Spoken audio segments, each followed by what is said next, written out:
मित्रों, एक सज्जन ने मुझसे पूछा है कि हमने हल्दी घाटी के युद्ध में महाराणा प्रताप के छोटे भाई शक्ति सिंह की भूमिका के बारे में पढ़ा था, किंतु इस सीरीज में उस प्रकरण का उल्लेख नहीं हुआ।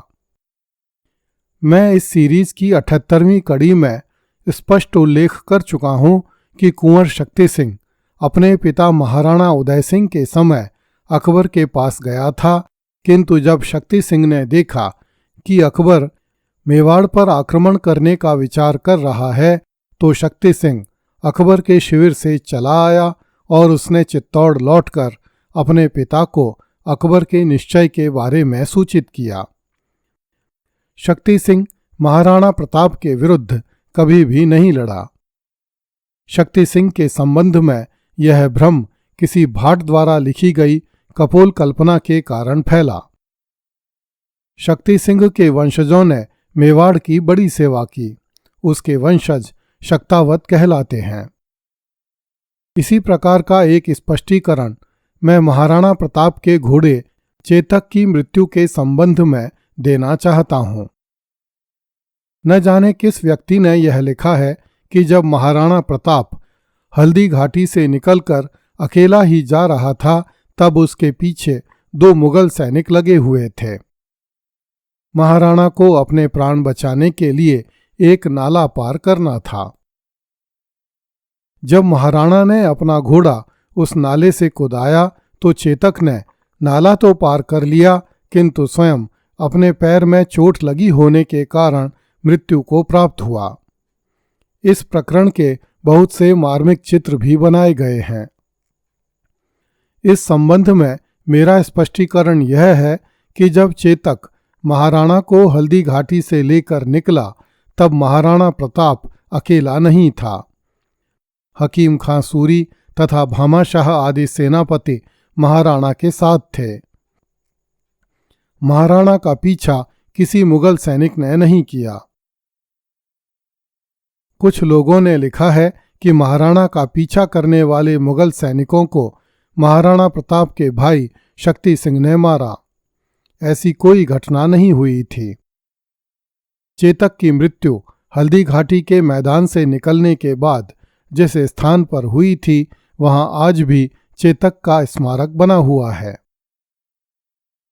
इन 2 स्पष्टीकरणों के बाद हम इतिहास की मूल धारा पर लौटते हैं।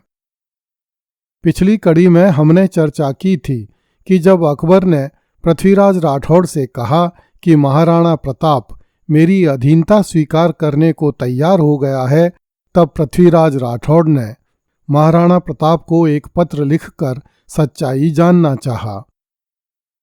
इस पर महाराणा प्रताप ने जवाब भिजवाया कि अकबर ने तुमसे गलत बात कही है। मैंने ऐसा कुछ भी विचार नहीं किया है। जब कुंवर पृथ्वीराज राठौड़ को महाराणा की ओर से समुचित उत्तर मिल गया, तो कुंवर पृथ्वीराज राठौड़ बहुत प्रसन्न हुआ और महाराणा की प्रशंसा में महाराणा का उत्साह बढ़ाने के उद्देश्य से उसने यह गीत लिखकर भेजा। नरजेथ निमाणा निलजी नारी अकबर गाहक बट अभट, चौहटई तिण जायर ची तोड़ो बेचै किम रजपूत घट। रोजा यता तणे नवरोजय जेठ मसाणा जणो जण, हिंदू नाथ दिली चे हाटे पतो न खर्चे खत्रीपण। परपंच लाज दीठ नह व्यापन खोटो लाभ अलाभ खरो, रज वेचबा न आवे राणो हाटे मीर हमीर हरो। पेखे आप तणा पुरुषोत्तम रह अणियाल तणे बलराण, खत्र बेचिया अनेक खत्रियां खत्रवट थिर राखी खुम्माण। जासी हाट बात रहसी जग अकबर ठग जासी एकार, है राख्यो खत्री ध्रम राणे सारा ले बरतो संसार। अर्थात जहां पर गौरवहीन पुरुष और निर्लज्ज नारियां हैं और जैसा चाहिए वैसा ग्राहक अकबर है, उस बाजार में जाकर चित्तौड़ का स्वामी राणा प्रताप रजपूती को कैसे बेचेगा। मुसलमानों के नौरोज में प्रत्येक व्यक्ति लुट गया, किंतु हिंदुओं का स्वामी प्रताप सिंह दिल्ली के उस बाजार में अपने क्षात्रत्व को नहीं बेचता। राणा हम्मीर का वंशधर प्रताप प्रपंची अकबर की लज्जाजनक दृष्टि को अपने ऊपर नहीं पड़ने देता और पराधीनता के सुख के लाभ को बुरा तथा अलाभ को अच्छा समझकर बादशाही दुकान पर खुमाण का वंशज प्रताप रजपूती बेचने कदापि नहीं आता। अपने पुरखों के उत्तम कर्तव्य देखते हुए आपने अर्थात महाराणा प्रताप ने भाले के बल से क्षत्रिय धर्म को अचल रखा, जबकि अन्य क्षत्रियों ने अपने क्षत्रियत्व को बेच डाला। अकबर रूपी ठग भी एक दिन इस संसार से चला जाएगा और उसकी यह हाट भी उठ जाएगी, परंतु संसार में यह बात अमर रह जाएगी कि क्षत्रियों के धर्म में रहकर उस धर्म को केवल राणा प्रताप सिंह ने ही निभाया। अब पृथ्वी भर में सबको उचित है कि उस क्षत्रियत्व को अपने बर्ताव में लावें, अर्थात राणा प्रताप सिंह की भांति विपत्ति भोग कर भी पुरुषार्थ से धर्म की रक्षा करें। इस पद में नौरोजे के उत्सव का उल्लेख किया गया है, जिसमें गौरवहीन पुरुषों, निर्लज्ज नारियों एवं अकबर जैसे देहलोलुप ग्राहक का उल्लेख किया गया है।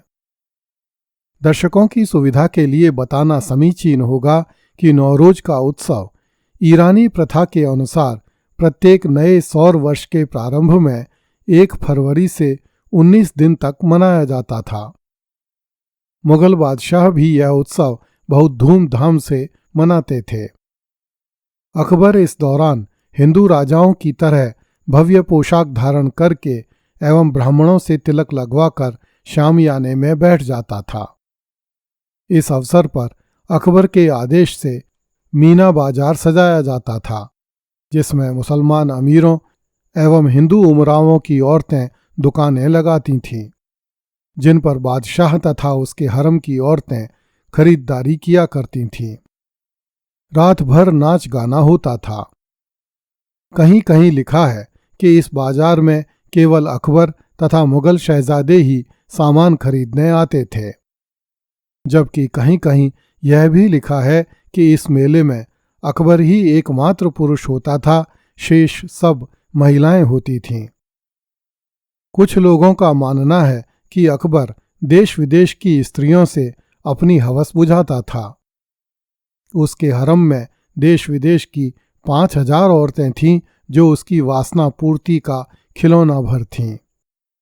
इन औरतों से भी अकबर को संतुष्टि नहीं होती थी, इसलिए उसने मीना बाजार का चलन आरंभ किया, जहां से वह अपनी पसंद की शहजादियों, अमीरजादियों एवं हिंदू कुमारियों को अपने महल में बुलाता और अपने हरम में डाल लेता था।